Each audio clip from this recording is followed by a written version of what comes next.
I'm back. Today I am doing a talk about the science behind EFT and tapping. This is something someone actually requested, and I hear this periodically. People want to know, what is this real or not? Is it legit or not? And I know, hey Bruce, welcome. I know I just finished a long series of talking about using tapping for money blocks, subconscious stuff that holds you back from having the kind of money you want, having it come in and hold on to it instead of having it just go away. And I thought it's time for something a little different. So I just want to talk generally about EFT tapping, the science behind it, and what's going on with it. And so I took some notes. It turns out this is more in depth than just off the cuff sort of talk. So I want to be sure that I get all the good stuff in here. So one thing I want to point out is there is some seriously negative stuff out there, particularly in Wikipedia. And in case that's your go-to place for understanding anything, the first thing you need to know is, Wikipedia can be very useful for many things. When it comes to tapping and EFT, it is extremely negative, and it calls tapping pseudoscience. And to do that, it has to ignore a lot of research studies out there, legitimate research that has been approved in the APA, the American Psychological Association's rules for research. It has the APA. Many of these studies, most of these studies have the APA stamp of approval on them. Wikipedia ignores them totally. In fact, there was a whole campaign done trying to get through to the powers that be at Wikipedia saying, look, there's the research, it supports it, and I can't call it pseudoscience anymore. Ignored it totally. I particularly enjoyed, this was several years ago, an article written by a psychiatrist who was also a professor at Harvard Medical School, I guess that would have been, talking about how he uses this with his clients. It's incredibly powerful, and it should be accepted and noticed, and totally ignored. So don't go to Wikipedia to understand this, because it simply won't tell you what's out there. It's going to rely, in fact, I didn't look at it too carefully, but there was a study done way back at the beginning of the tapping getting out in the world. And in that study, the people who created it didn't actually do the background research they needed to be able to create a study that would be valid.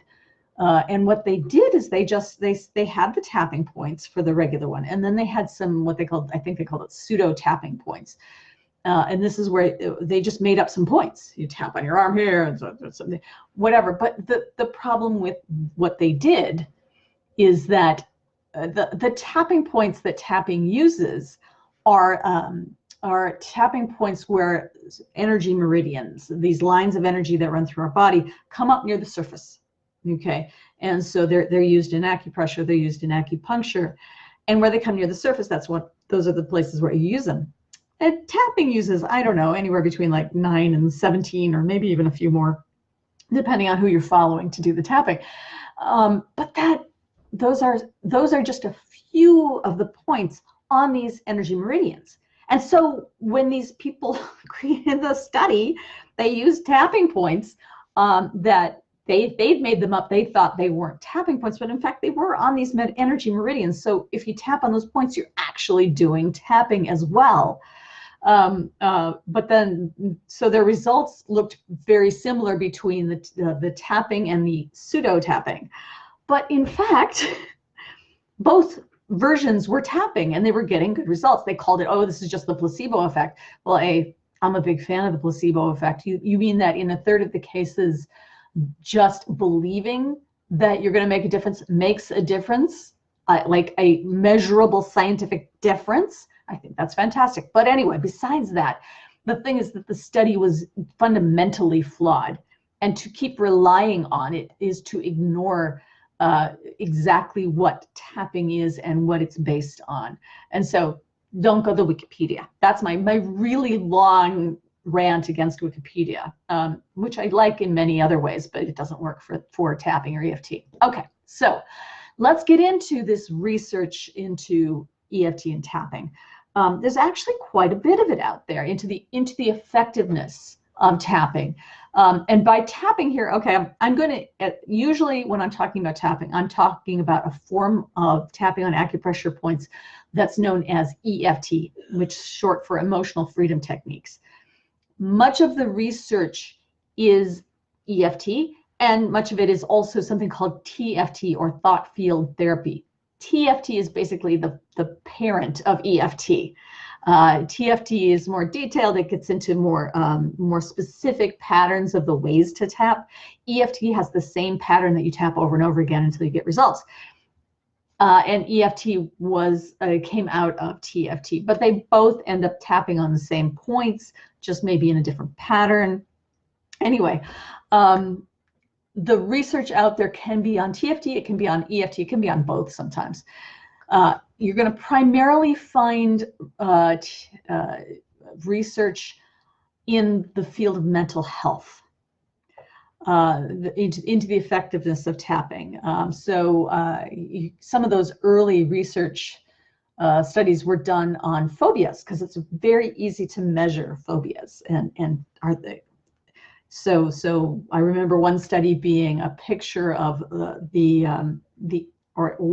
actual thing that you're afraid of. If it's spiders, it's a tarantula in a cage. If it's snakes, same thing. And what they would do is, before they would do the tapping or the other thing that they would work with people, they would have people attempt to come close to the photo or the thing itself. And they would just measure how far away they were from this thing that they were afraid of, that they had the phobia about. And then they would do the tapping or the breathing exercise or relaxation technique, or I think that usually they'll have something that's just talking about it, just sort of discussing a phobia. They would do that, and then they would go back and measure how close could you get now after having done one of these other things. And what they found was that with tapping, you could get the subject would get much closer to the thing that they had the phobia of. And quite often, the phobia just went poof, it was gone.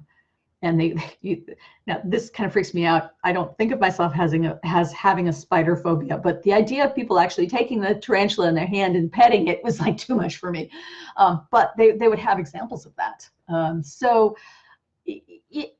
Phobias were an early form of measuring the results of tapping. And there were a lot of studies that were done in the early days that were not necessarily as scientifically rigorous. That has changed. We have a lot more research now that's into depression and all sorts of anxiety disorders. And it follows the rules. Dawson Church is one of the people who has been big in the world of doing these scientifically rigorous studies.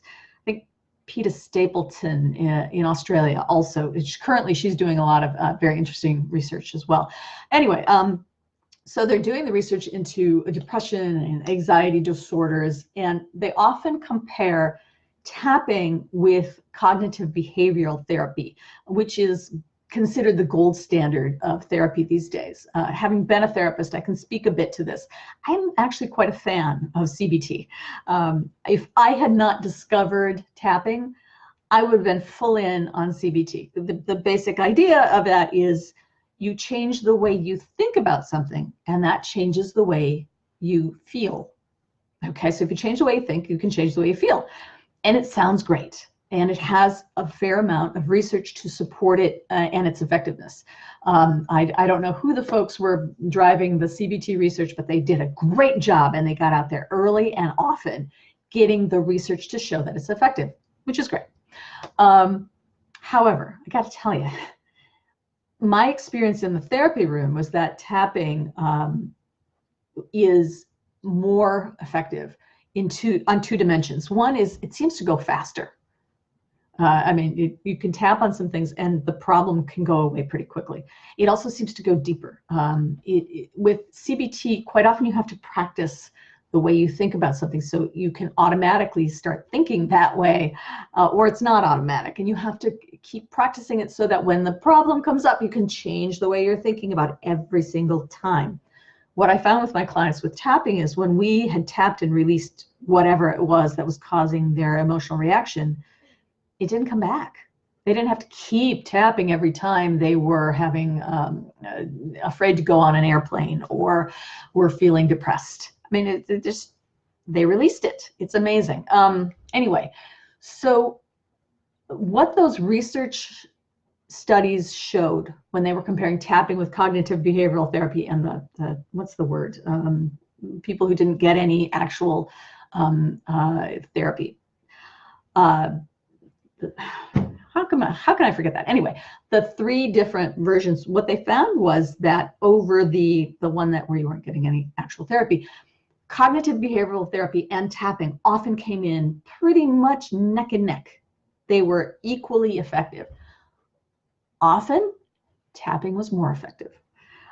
So that's the research that has been out there, and it also shows some long-lasting results. So anyway, fewer sessions with the tapping and longer-lasting results often is the outcome of these studies. And there's been a ton now. They've got some meta-analyses out there that compare a number of different studies and group them all together. And I'm not a statistician and I'm not great in research, but I understand that that's a really important thing, and I'm grateful that we have that. Over the last few years, a big focus in the research into tapping has been on PTSD, post-traumatic stress disorders. And that was very important to me because when I was a therapist, all the ways I was trained up in doing therapy, you would use them and get nowhere with somebody who came in with PTSD. It almost caused me to leave therapy entirely. I burned out because I couldn't help these people until I found the tapping, and then I would use the tapping, and people would their symptoms with PTSD would come down, and often PTSD would go away. So I was very interested to hear about the results of the research. And there were a number of studies done with veterans who came back with PTSD from their war experience. And what that came in so positively for tapping that just a little, right around 2 years ago, 2 big entities, Kaiser Permanente, this huge insurance conglomerate basically, and the Veterans Administration, working with military folks, both of them about the same time approved the use of tapping with their patients with PTSD. And Kelly, hey Kelly, saying, I know a therapist in New Orleans who's using tapping with great benefit at the VA for PTSD. Great, because you know, when I first discovered this, I knew a woman who was a nurse at a VA here in the region, who she knew tapping and she knew how powerful it was, and she was not allowed by the VA to use it with her patients at the VA. She wasn't even allowed to mention it. I think somehow or other she might have slipped people a note to say, go on. There was a website, I think it's still out there. It's called stresstap.org, I believe. And that is for veterans to give them some resources, some tapping resources. And it had at that time, I think it might still, 6 free sessions that a vet could use, or a vet like a spouse could use on their PTSD, as long as they were willing to be part of this study. And so I think she probably was sneaking it to them, but she was just flummoxed that she had this marvelous, wonderful thing that would help people, and she was not allowed to tell them about it.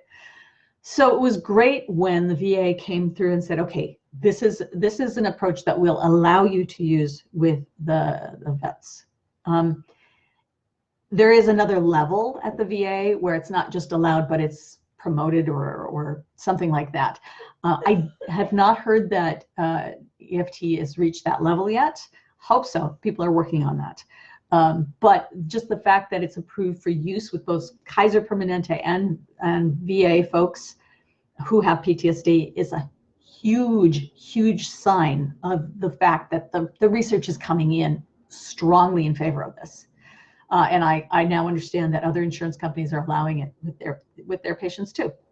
Insurance companies tend to be a little bit behind allowing these things in, and so now they're doing it, and that's fantastic. Okay, so that's just sort of an overview of the research into the effectiveness of using tapping in the mental health field. Just haven't seen that much research in anything beyond the mental health, although I'll bet. Well, actually, I've heard about some research into its effectiveness with pain. There's a new study that's starting out with that now. And I've heard about it with some other things, and I would imagine sports psychology is going to get some of that in there too, because that's got a lot of money in that field to be able to put into the research to figure out if it works, because a lot of sports folks are using it now. Okay, but usually when people are asking me about the science behind tapping, what they really want to know is, how does tapping actually work? And what's the science behind that? Okay, as I periodically will say, we really don't know how it works. But then for all I know, they don't know how aspirin works either. I mean, I don't know. I'm not a researcher here. But they really don't have the answer to how tapping works. Tapping is an offshoot of acupressure, which is an offshoot of acupuncture. Acupuncture is Chinese medicine that goes back 4,000 years. There has been research done on acupuncture and acupressure. So there is that. I can't say that I've done a lot of reading in that field, but nevertheless, there is some research there. If you want to study it, by all means, go ahead. But all three of these things, the acupuncture, acupressure, and then tapping, are based on these energy meridians that I mentioned at the beginning here. These are the energy, it's the energy network of the body. It's lines of energy channels where the energy flows throughout the body. Don't ask me more about it because I don't know. I don't know what these meridians are, but that's how it's described. And for many, many, many years, Western science has simply denied that they exist. Well, they couldn't see it, they couldn't measure it, therefore it didn't exist. Until a few years ago, some South Korean scientists developed some sort of technology that was refined enough that they were able to detect the lines. And it's fascinating, when they mapped them out, the lines that they found were the same as those lines that Chinese medicine had mapped over 2,000 years ago, maybe more than 4,000 years ago. But there's like some paintings from 2,000 years ago showing the energy meridians. And they're the same as the ones found by the South Korean scientists. So that's interesting there. So it's based on something that is physically in our bodies. That's interesting.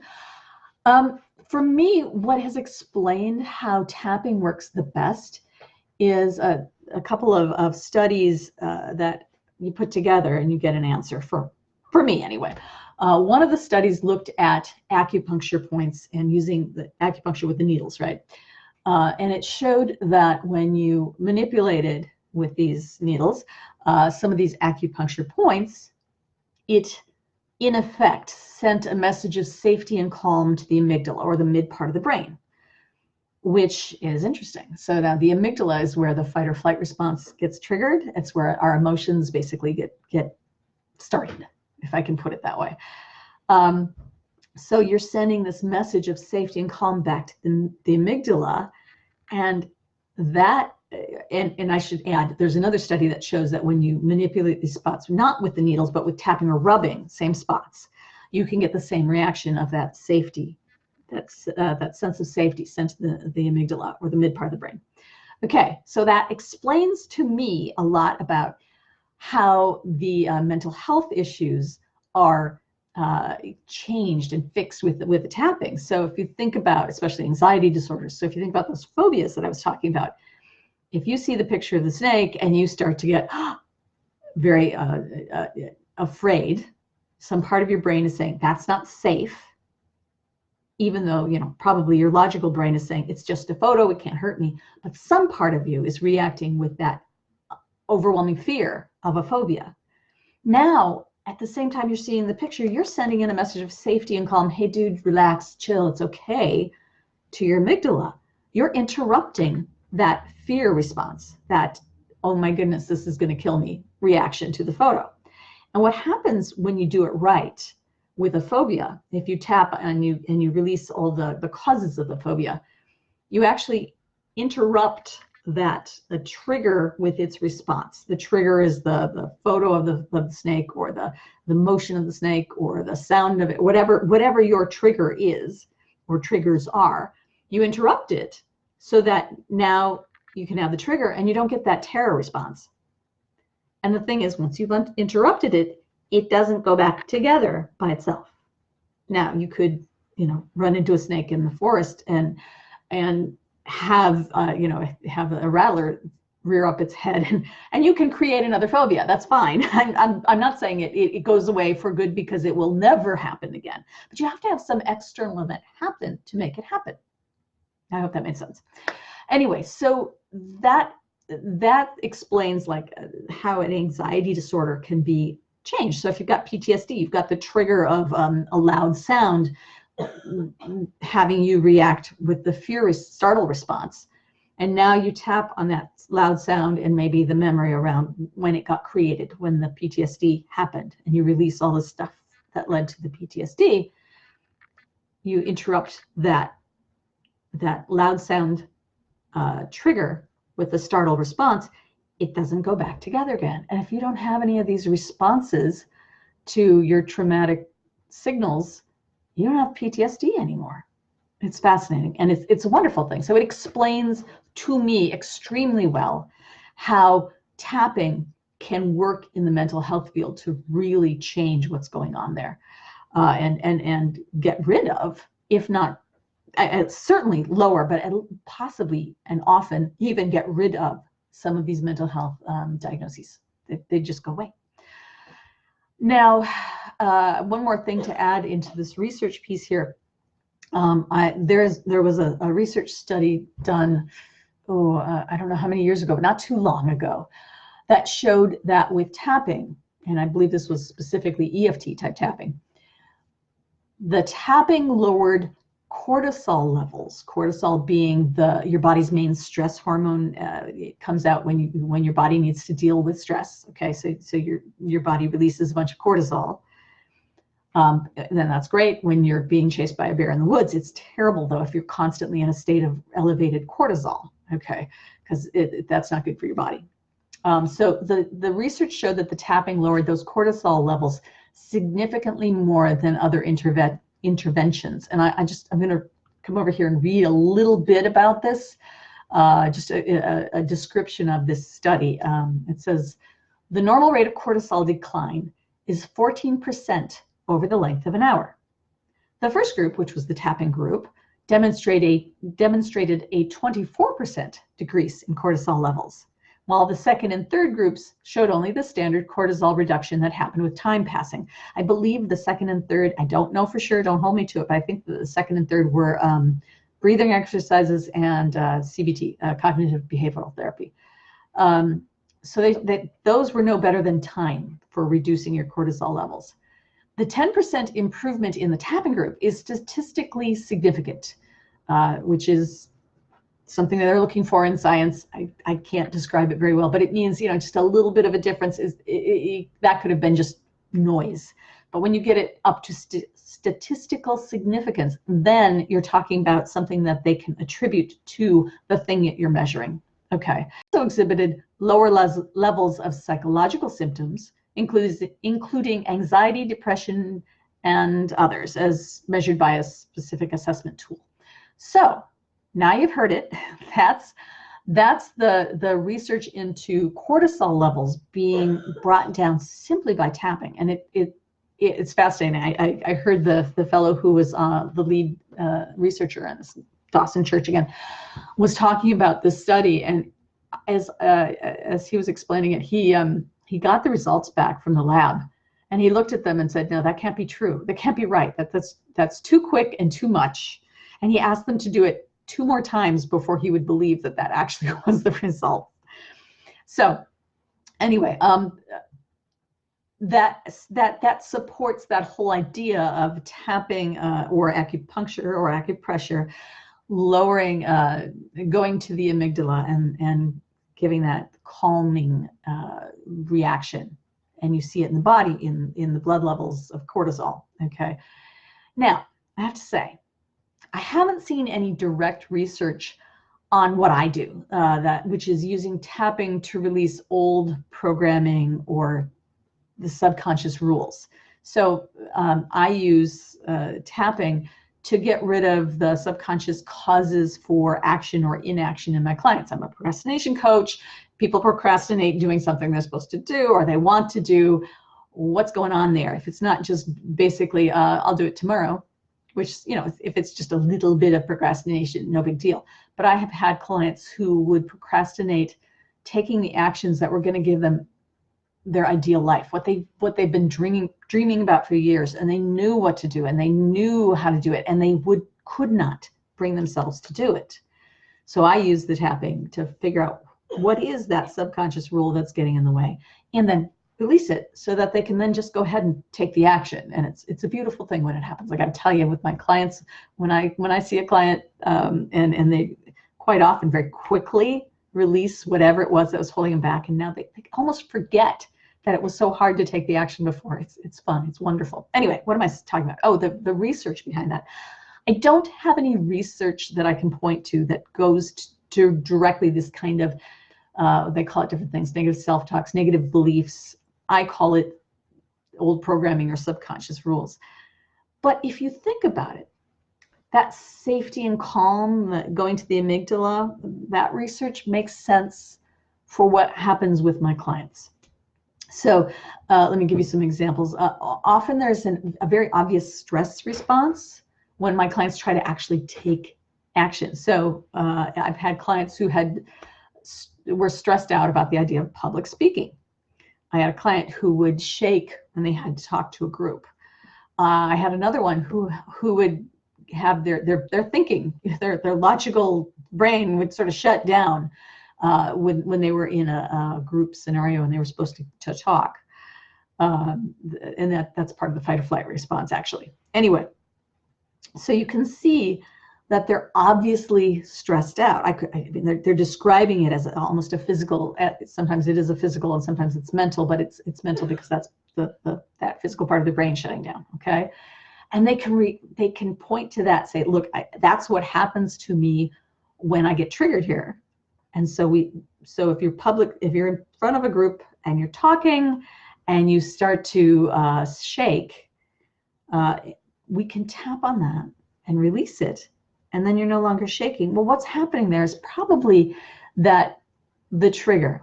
Oh, I'm in front of a bunch of people, and some part of me believes that I'm not safe if I'm doing that.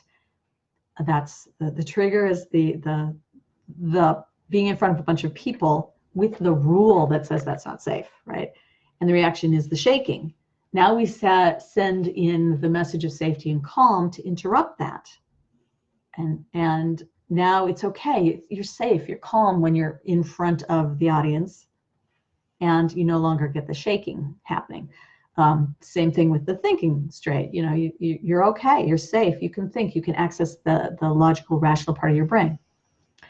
Another example of this would be a client who had difficulty making cold calls. So what I did with them was I had them imagine that they were actually making one of those calls with me while we were doing a session. So I had him pick up the phone and imagine he was dialing in the number with his script in front of him that he was going to say. And I asked him what was going on, and he said physically he had like a big knot in his stomach. And that physical reaction was the stress response. And it got bad enough that he could only do like 1 or 2 calls a day, and then it would wipe him out. It took so much to push past that response. And so we tapped on the cold calls, and ultimately we actually went back and found where this was coming from. It was an old boss, toxic boss, and we tapped on some of the memories of working with that boss. And by doing that, we interrupted the trigger and the response. So now he can make those cold calls and it's no big deal. I mean, I don't think it's his favorite thing to do in the world, but it doesn't provide that sort of stress response that it used to at all, because we've interrupted it and it didn't go back. So there's that. So when there's an obvious physical reaction, stress reaction, I can see where that safety and calm research explains what is happening with my clients. But I also think it explains it even when there isn't an obvious stress response, or when somebody doesn't take action. And I was thinking about this. I think what happens when I mean, because I work with people who procrastinate, right? I think what happens quite often is that when someone has pushed themselves to try to take action, it is very painful if some part of you believes it's not safe. It's, like, if you remember the last time you got scared, your body kind of tenses up and it's harder to breathe and all this stuff that does not feel good. So I think what happens is people decide to back away, not even consciously sometimes. It's just, I'm just not going to do that because it's too uncomfortable. But then later on, it's like, oh, I have to do this thing, whatever it is, to grow my business, to make more money, or whatever. And that pain comes up. And if it happens enough, what somebody will do is just stop taking the action. They learn to not take the action. Anyway, it comes up a lot around money issues. I mean, I just did this big long series on money blocks and releasing them. And I've started my group to work with people who have these money block issues to get rid of them. And you can see where maybe this safety and calm coming into the amygdala is going to help with that too. So if you've got, and I've worked with people with the roller coaster, they make lots of money and then they slow down until they're struggling with the money again, and then they have to push themselves to make money. And what I found was there'll be a rule, subconscious rule. One time it was around family. My family isn't supposed to have money. We're not supposed to have a lot of money. So they're all gung-ho and they're making money in their business, and then that rule gets triggered because this doesn't feel safe. If your family doesn't have money and you have money, what does that mean? You're not in the family anymore. They're going to kick you out. I mean, it's not logical. It's not rational. It comes from childhood, right? So some part of it feels uncomfortable having that money. And so you sabotage yourself and you stop doing the actions that bring in the clients and the whatever. Now you're struggling for money and you have to push yourself and you're up and down, up and down, and up and down. The same thing comes in with spending money as soon as it comes in. So I had a client who, they would do this. They make a fair amount of money, and then the next thing they know, they'd spent it on all sorts of things. And when we dug down, they'd grown up in a communist country with the rules around not having money. You should not have more than your neighbors. Don't be a capitalist pig. That's my translation. But it literally was not safe to have more money in these societies. The Stasi or whoever would come in and get you. And so having just taken that in as a child, now in a Western world with a company and they're making lots of money, that's great until they realize they've made enough money, they've got money in the bank, that's not safe. And the next thing they know, they've spent it all. So you can see where sending in that message of safety and calm, the trigger of having more money, can release it. And we went actually after the causes of it, the rules, the experiences she had reading these rules painted on the side of buildings and things. So that's going even more to the heart of it all. But again, I think we're interrupting the trigger and the response. Okay, so maybe a more common experience for somebody who owns a business, if you've got to raise your rates, that's a huge problem for so many people. It can happen actually, you don't have to have your own business. Let's say you just know it's time to go in and ask for a raise from your boss. And you have to know some people who just simply can't do it. And what I found with people in that situation, quite often they have a belief underlying everything that they just simply don't deserve it, or they're not good enough or something like that. I had a therapist who came to me because they weren't sending out the bills to make more money. And when we went digging to find out where this was coming from, they had a rule that they had taken in from a step parent back when they were growing up. And the step-parent used to say to them, "You'll never amount to anything."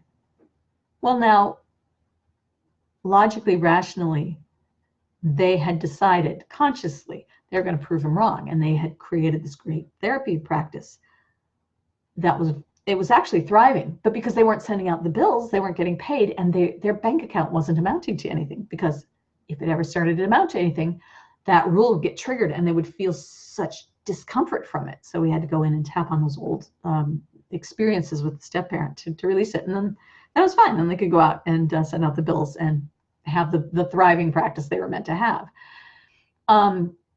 Anyway, so those are some examples from the money world. I should say I had my first group session last Friday. It went great. We did some tapping all together, and then we did a couple of hot seats. So 2 different members of the group got to have their specific stuff worked on, and it was great. We identified and released exactly these kinds of blocks using the tapping, and I'm convinced it's all because of the safety and calm message we were sending into their amygdala. So I just, I've got some additional seats in the group, and just email me if you want to know more about this. And in fact, I'm going to have rolling enrollment. So whenever you see this video, if that sounds like something you're interested, just email me. I'll happily talk to you about it. See if there's a fit for you with what's going on with you. But that's not all. I don't just do money. I do procrastination, and sometimes it's not like the roller coaster. I do it and then I don't do it. Sometimes people come to me because they procrastinate and they just never get around to launching their business or taking care of the clients so that the money comes in, and they really struggle. Now, I got to tell you, there can be a gazillion different reasons for why this happens. Let me tell you one really interesting story. I had a client who was a writer, and in fact, they had a plan. They were going to write a book about their own experiences, which they were going to then use as to launch them into going out on the world stage. And they're going to change the world. It was a mission of love. I mean, this was their purpose in life. And they weren't finishing the book. And until they finished the book, they couldn't get out on the world stage, right? So they come to me and we tap, and what comes up is a belief, a subconscious belief. It wasn't conscious, and it certainly wasn't rational or logical, but they had this subconscious belief that if they were physically seen, they would be physically attacked. And when it came up, they were like gobsmacked. They're like, where did that come from? I don't understand. But there it was. It was real. It was very effective. So we started tapping to release that, and we sent that safety and calm message in about being on stage and being seen.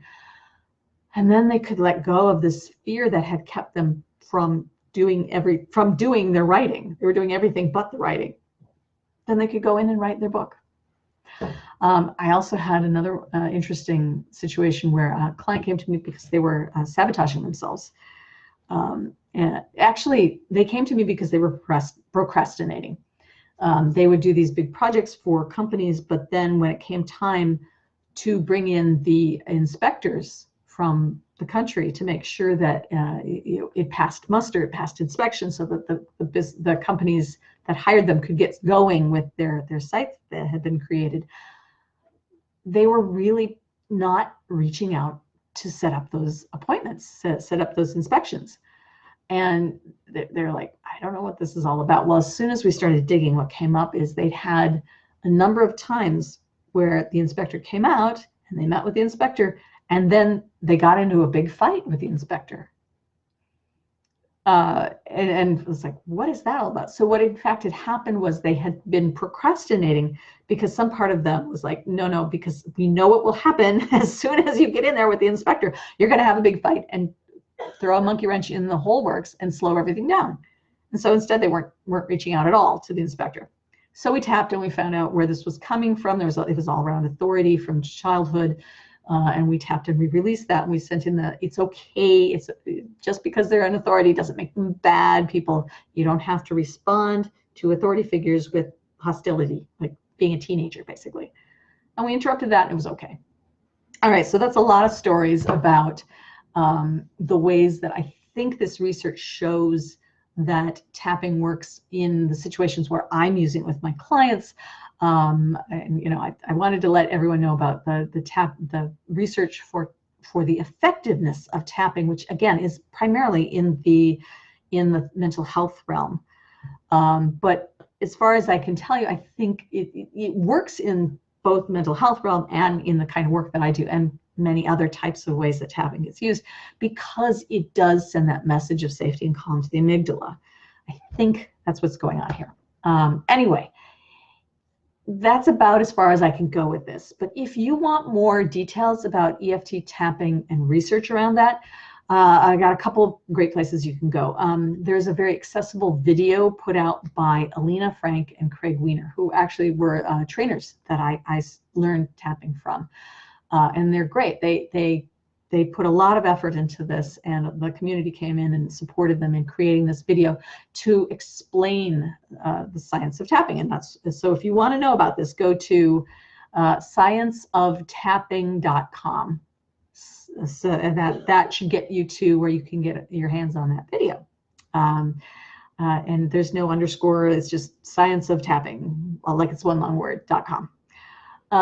If you want to get into the weeds, if you really want to have all the different research studies out there collected in one great place, and there is a site that has this. It's got descriptions of the different studies, and then I think it links through to the studies themselves, so you can, where possible, so you can read more about it. And that's on the website for the Association for Comprehensive Energy Psychology. And their website is energypsych.org. So ENERGYPSYCH.org /page/research_landing. Okay, I'll put all that in. I'll put that in the comment section so that you can go see both of those if you're curious about it. You can spend days doing the Association for Comprehensive Energy Psychology's collection of research there if you want to. Happy hunting with that. I've spent some time on it too. It's good. It's got different ways of collecting the different research and delivering it to you. So that's it about the science of tapping. Next week, I'm going to talk about how to know what your subconscious block is, so that you can tap on it. This is another request I've had. That'll be next Monday. If you've got some question you have about EFT or tapping, reach out to me. Let me know. Put a comment with this video. I do go back and check these things. You can direct message me. You can email me, Nancy at no, it was my email. That's a really old one. Nancy at unblockresults.com. And let me know what you want to know about tapping, or if you're curious about working with me, we'll talk about that. But I'm pretty easy to reach. But by all means, come back next week and hear some more. Come back every Monday, 2 p.m. Pacific time, 5 p.m. Eastern, to hear about tapping and anything and everything that is interesting about tapping. I'm happy to talk about as much as I can. In the meantime, happy Thanksgiving to everyone in the U.S. And I look forward to seeing you guys next week. Bye-bye. Why is this not ending? Okay, here we go.